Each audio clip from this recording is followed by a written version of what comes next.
Hola, ¿qué tal? ¿Cómo están? Qué bueno que nos acompañan a este ciclo de seminarios web en el que abordaremos diferentes temas relacionados con la formación docente dentro de una sociedad digital. Mi nombre es Edgar Linares y los acompañaré en esta serie de 6 seminarios web. El día de hoy empezamos viernes 7 de la noche y se estarán transmitiendo los viernes y los miércoles 7 de la noche, hora del centro de México. Antes de que empecemos, pues déjenme invitarlos a que hagan clic en este evento, que se suscriban a nuestra página de Facebook, a nuestro canal de YouTube. Nos dará mucho gusto tenerlos para poder compartirles este tipo de eventos y más contenidos que seguramente podrán serles de mucha utilidad en su práctica docente cotidiana. Pues les decía que el día de hoy empezamos con este primer seminario y nos acompañará el maestro Jaime Lara abordando el tema de la curación de contenidos como parte de los roles que debe asumir el docente en la sociedad digital. Ya está listo el maestro Jaime Lara, así que déjenme conectarlo y ponerlo en pantalla para que podamos seguir platicando con él antes de empezar nuestro seminario. Hola Jaime, ¿cómo estás? Hola, ¿qué tal? Muy bien y muchas gracias por la invitación. Muy bien, pues déjenme presentarles a Jaime. Jaime es ingeniero en sistemas computacionales por el Instituto Tecnológico de Celaya. Es maestro en ciencias de la computación por la Benemérita Universidad Autónoma de Puebla. Es maestro en educación por la Universidad Interamericana para el Desarrollo. Ha impartido clases a nivel de posgrado y a nivel licenciatura en varias universidades del estado y actualmente se desempeña en la Universidad Tecnológica de Puebla en el Departamento de Educación a Distancia y en la División de Tecnologías de Información. Jaime cuenta con un diplomado en Innovación Educativa con Dispositivos Móviles. También cuenta con el diplomado en Elaboración de Materiales Educativos Audiovisuales por el Centro de Capacitación Televisiva de la Secretaría de Educación Pública y con la certificación internacional en docencia digital por ICDL Américas. Tiene la distinción Apple Teacher y es consultor asociado en consultores educativos con IDEA. Nuevamente, Jaime, bienvenido. Platícanos un poco de qué trata el tema que vamos a abordar este día. Hoy vamos a ver un poquito de la historia de lo que es la curaduría y su función dentro del ámbito educativo, aquellos lugares donde podemos acudir a obtener información. Vamos a hablar un poco de materiales y recursos educativos y vamos a estar mencionando y recomendando una herramienta para poder trabajar este proceso. Pues bueno, sin más, Jaime, vamos a empezar. Voy a colocar la presentación y tú me vas diciendo conforme vayamos avanzando en la misma con las diapositivas. Vamos allá. Perfecto.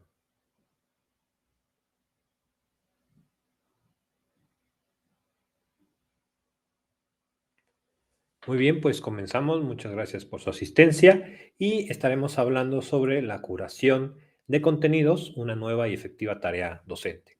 Antes de comenzar, pues vamos a hablar cómo surge un poquito el término de la curaduría. Entonces, si me apoyan, vamos a la siguiente diapositiva.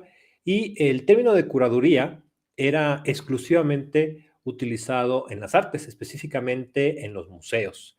Y bueno, por mi parte, yo cuando entraba a una exposición de pequeño, pues me imaginaba que así siempre estaban los cuadros y no estaba pendiente de tal vez o no imaginaba que alguna persona o profesionistas colocaban los cuadros de una manera particular para que la experiencia cuando tú fueras a un museo fuera lo mejor posible, ¿no?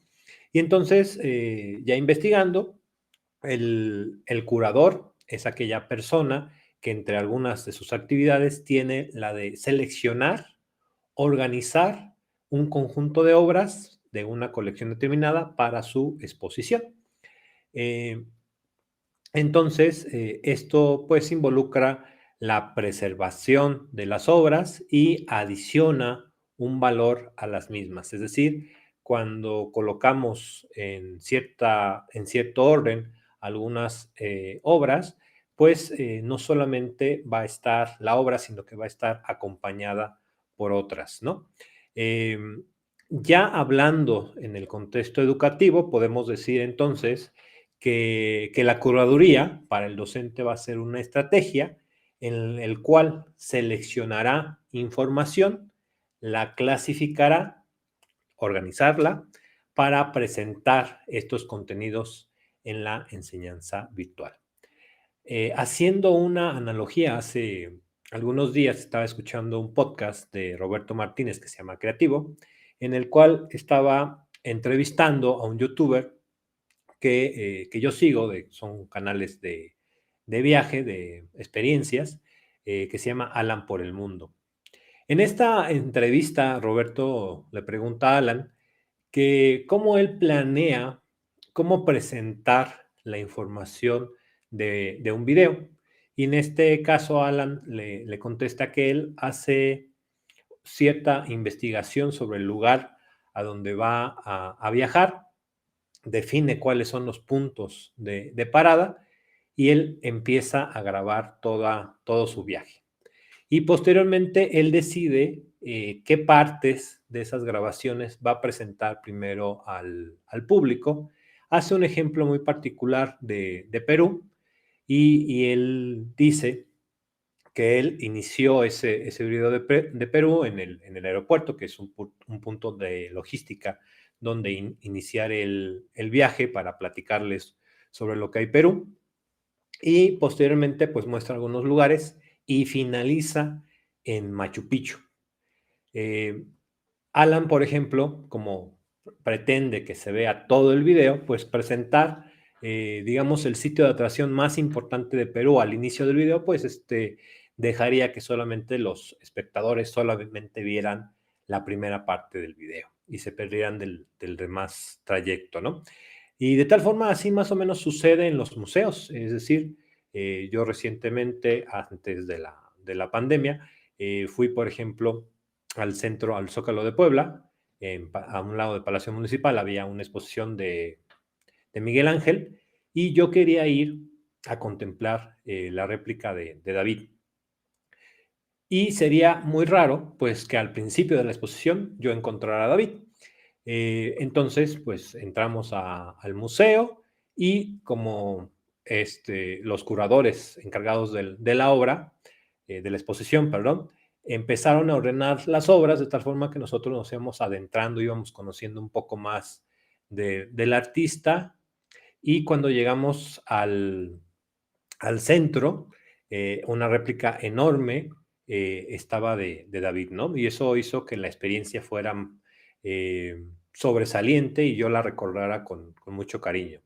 Eh, y entonces, retomando el ejemplo de Alan, pues colocar el elemento más importante al inicio, pues dejaría un poco la ilusión de conocer más acerca de la vida de las obras del autor y hasta llegar a un momento en el que pudieras apreciar esta obra.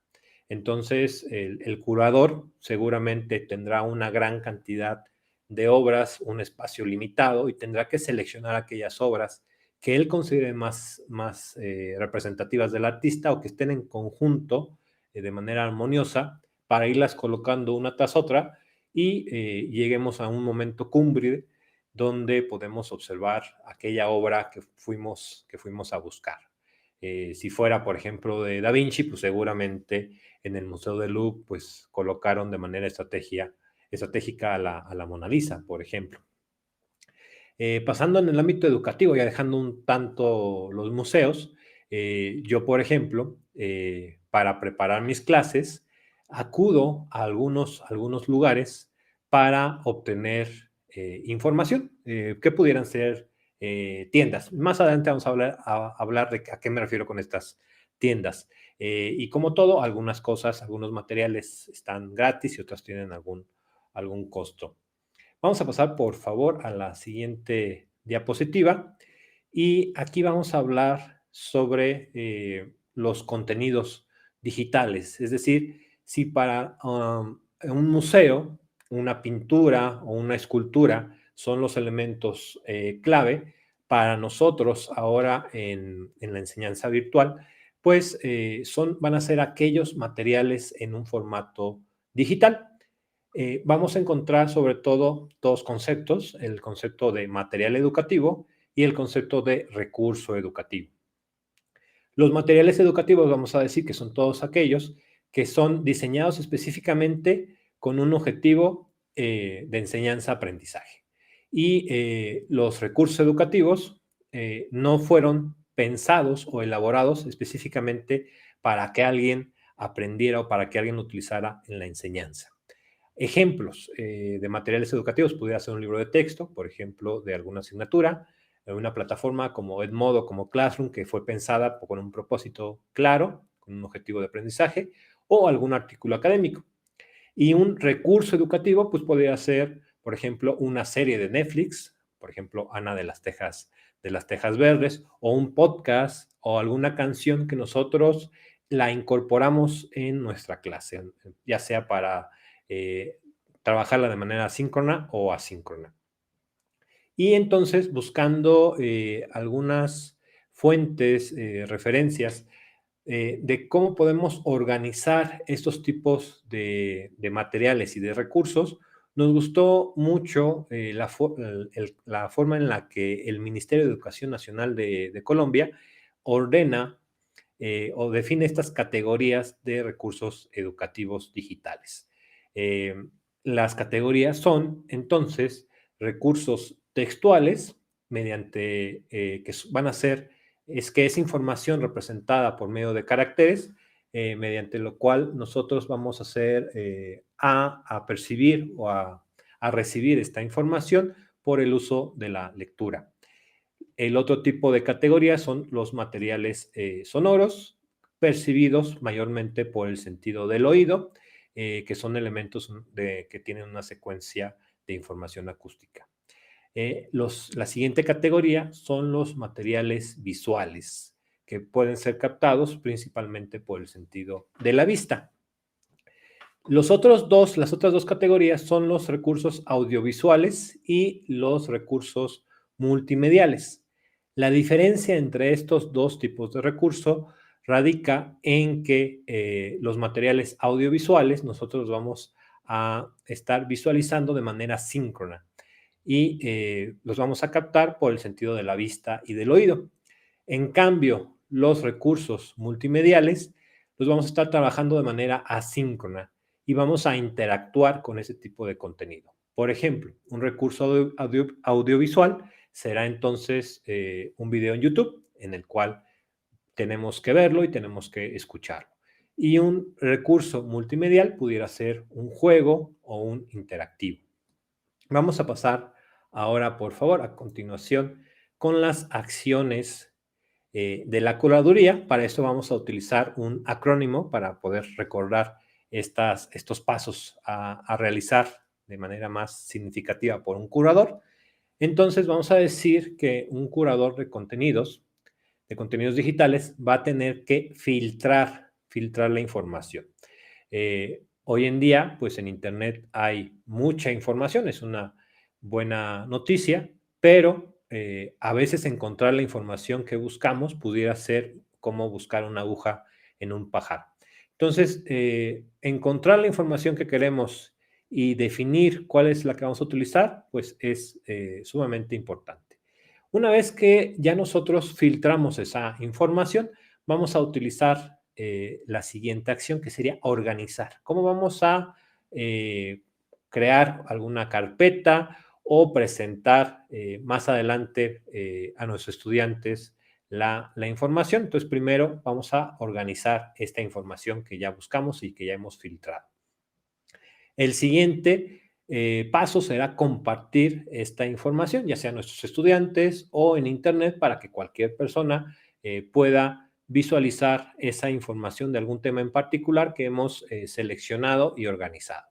Y por último, está el paso de añadir un valor a la información que hemos catalogado. Pudiera ser compartiéndola, colocar alguna información adicional y en el caso de nuestras clases, pues seguramente cuando ustedes colocan algún video en plataforma, pues van a colocar alguna indicación o un motivo por el cual están recomendando este recurso a sus estudiantes. Vamos a pasar ahora a la siguiente diapositiva, en la cual vamos a hablar de lo que son los repositorios digitales. Un repositorio digital será entonces algo que te permita preservar, catalogar y posteriormente recuperar información. Un ejemplo, por ejemplo, YouTube. YouTube, además de ser un repositorio, tiene algunas otras acciones, pero vamos a ver YouTube como un repositorio. YouTube debe de permitir preservar un video. Es decir, si yo puedo crear una cuenta y subir un video y ese video lo puedo recuperar más adelante, ya ese material lo estoy, digamos, salvaguardando, lo estoy almacenando para su posterior consulta. Lo otro que me debe de permitir un repositorio es catalogar esta información. Cuando tú subes un video de YouTube, te dice de qué tipo de video es. Es un video de comedia, es un video educativo, es un video de ejercicios o de filosofía, y de esa forma vamos a estar catalogando. Adicionalmente, cuando subimos el video, nos pide, por ejemplo, colocar algunas etiquetas para que las personas lo puedan encontrar fácilmente. Y por último, recuperar información. Si yo entro a YouTube y busco, por ejemplo, el poder de las historias, me va a regresar un video de TED sobre el storytelling, que es una forma de recuperar la información. Entonces, como ya catalogamos los recursos o los materiales digitales en estas 5 categorías, pues vamos a recomendarles estas 5 categorías, repositorios para poder obtener ese tipo de materiales. Por ejemplo, de los recursos textuales, podemos encontrar información de esta índole, por ejemplo, en páginas de revistas académicas como Redalic, Cielo. Podemos también nosotros mismos subir archivos PDF para crear revistas digitales en Calameo, en ISU, encontrar artículos académicos en Script o libros, por ejemplo, en Amazon Kindle, iBooks de Apple y Google Play Books de Android.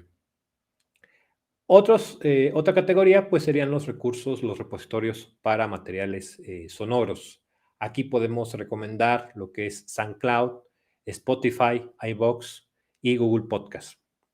Para los recursos visuales podemos buscar en Google Imágenes, en Flickr o en Freepik para encontrar materiales visuales. En el caso de los materiales audiovisuales está, como ya les había comentado, YouTube como un gran repositorio de videos, TEDx, videos de tecnología, de educación, y Vimeo, también podemos encontrar ahí una gran cantidad de videos.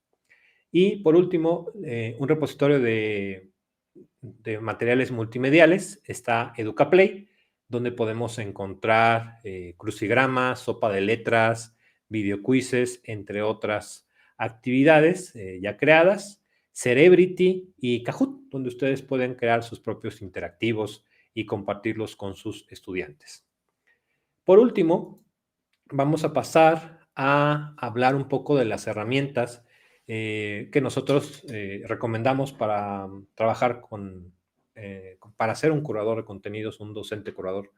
La herramienta tal vez más popular o que muchas personas usan hace algunos años es Scoopit, pero nosotros nos gusta mucho, a mí en lo particular me gusta mucho Pinterest, que yo principalmente antes de usarlo como una herramienta de curaduría, lo usaba como una herramienta tal vez de inspiración. Por ejemplo, cuando yo me estaba preparando para hacer alguna infografía o para hacer alguna nota visual, yo acudía o acudo frecuentemente a Pinterest para obtener alguna inspiración o para ver algunos ejemplos, que no tiene que ser exactamente del tema, pero un bosquejo o un diseño en Pinterest me ayuda bastante para yo posteriormente crear mi propio material. Y Pinterest lanzó un plugin para el navegador de Chrome que hace de una forma muy sencilla el proceso de curaduría.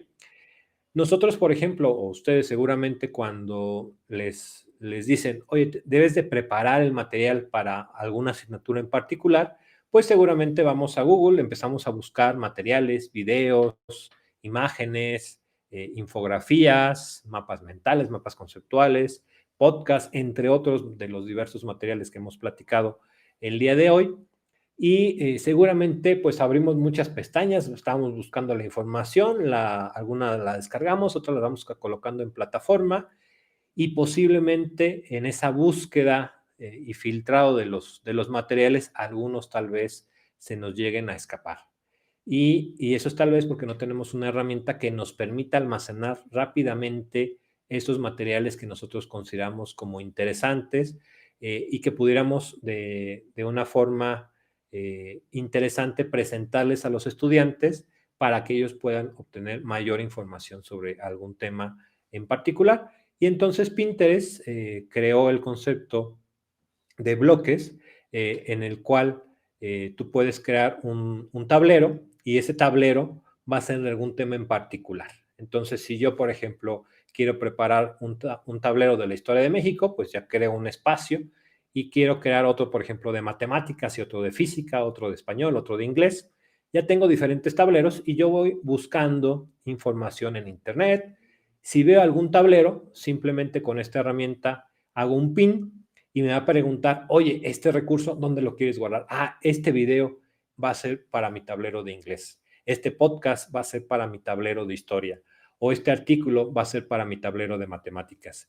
Y de una forma muy sencilla, nosotros ya hemos filtrado y hemos almacenado y hecho una catalogación de esos materiales que podemos encontrar en Internet de una forma muy sencilla con la herramienta de Pinterest, que a muchísimos nos gusta mucho por su facilidad de uso. Y bien, pues de esta forma he tocado los temas que les quería compartir respecto al tema de la curación de contenidos. Muchísimas gracias por su atención. Pues muy interesante, Jaime, todos estos temas. Me quedo con el acrónimo FOCA. ¿Nos quieres repetir? Porque seguramente también les llamó la atención a algunos. ¿Cuáles son las cuatro acciones a las que alude este acrónimo? FOCA viene de filtrar, O de organizar, C de compartir y A de añadir. Ok, para que no se nos olviden estas cuatro acciones fundamentales de la curaduría de contenidos. Jaime, seguramente varios también se están preguntando, ¿y dónde puedo encontrar más información sobre este tema? ¿Cómo puedo desarrollar mis competencias de curador de contenidos y aplicarlas de manera inmediata con mis estudiantes? Ah, muy bien. Tenemos un curso en educarenlinea.mx. Justamente el curso se titula Curación de Contenidos, en el cual junto con la doctora Carla Martínez y la maestra Dorixel diseñamos el curso que se encuentra de manera gratuita en educarenlinea.mx. Es un curso de aproximadamente 20 horas de dedicación, es un curso gratuito que de manera opcional podrán obtener un certificado. Y la fecha de inscripciones fue a partir del pasado 26 de julio y estará disponible para inscripciones hasta el 22 de agosto y el curso finalizará el próximo 5 de septiembre. Ok, entonces todavía tenemos muy buen tiempo para inscribirnos hasta el 22 de agosto. Tenemos varios días para buscar el curso en educarenlinea.mx, inscribirse, revisar los contenidos y aprender más sobre la curaduría de contenidos. Hay algunos comentarios que nos hicieron llegar en redes sociales y quiero invitar a quienes nos están viendo y nos están siguiendo en este seminario a que coloquen sus preguntas, sus dudas, sus comentarios aquí en esta publicación y le pediremos al maestro Jaime que esté pendiente para que les pueda dar respuesta, dar orientación, sugerencias sobre lo que vayan pidiendo. Nos mandó un comentario Noé Karim Gómez Villanueva y nos dice que él terminó el curso de curación de contenidos y dice que le pareció muy interesante ya que había muchos temas de los cuales o con los cuales no estaba familiarizado. Dice que aprendió mucho sobre este curso y que logrará identificar con más claridad los materiales a elegir. Ada Rodríguez también nos dice que está terminando la unidad 1 del curso y que le han parecido interesantes y muy significativos los contenidos manejados y que le han aclarado muchas de las dudas que tenía. Venus Frank también nos dice que no había relacionado el término curaduría de contenidos con la educación, que ahora sabe que es muy importante validar esta información que vamos a utilizar en clases, enseñar a los estudiantes a respetar derechos de autor y también nosotros saber cómo adaptar los materiales para no caer solamente en el copy-paste. Gracias. También nos mandó un comentario Unice VZ. Dice que el curso le parece muy útil para compartir a los alumnos materiales específicos, gráficos, divertidos y reforzar los contenidos. Luis Gerardo Treviño también nos mandó un comentario. Ros Manuela. Vasily Kandinsky también nos mandó comentario. Julito del Valle, etcétera. Pues muchas gracias por estar participando en estos temas con nosotros. Reitero la invitación a quienes nos están siguiendo. Pueden publicar sus comentarios, sus dudas sobre este tema y el maestro Jaime estará pendiente en esta publicación para darles respuesta. Pues hemos llegado al final de nuestro seminario. Muchas gracias, Jaime, por compartir estos conocimientos de experiencias. ¿Algún mensaje para cerrar esta transmisión? Sí, primero pues agradecer muchísimo por los comentarios, nos motivan a seguir ofreciéndole más cursos a los participantes, cursos de calidad que nos lleva bastante trabajo realizar y producir. Y dos recomendaciones, pues hay que tener bastante cuidado con los materiales que presentamos a nuestros estudiantes, que sean de fuentes fidedignas para poder no caer en mostrar materiales con información tal vez que no sea relevante. Y la otra, pues, sobre el uso de la herramienta de Pinterest, que no solamente puede ser utilizada por el docente para presentarles a sus estudiantes algunos recursos que pudieran ser adicionales o sobre la asignatura, sino también que el docente puede solicitar a sus estudiantes que ellos mismos vayan creando esos tableros de ese contenido particular para que los estudiantes vayan creando sus tableros y los puedan compartir con sus demás compañeros para intercambiar diversos materiales. Esas serían mis últimas recomendaciones. Pues nuevamente muchas gracias, Jaime. Muchas gracias a todos ustedes que nos han acompañado en este seminario. Recuerden, el próximo miércoles a las 7 de la noche transmitiremos nuestro segundo seminario web sobre temas relacionados con la formación docente en la sociedad digital. Que tengan una excelente noche, un excelente fin de semana y nos vemos la próxima semana. Hasta luego, Jaime. Buenas noches. Hasta luego. Saludos.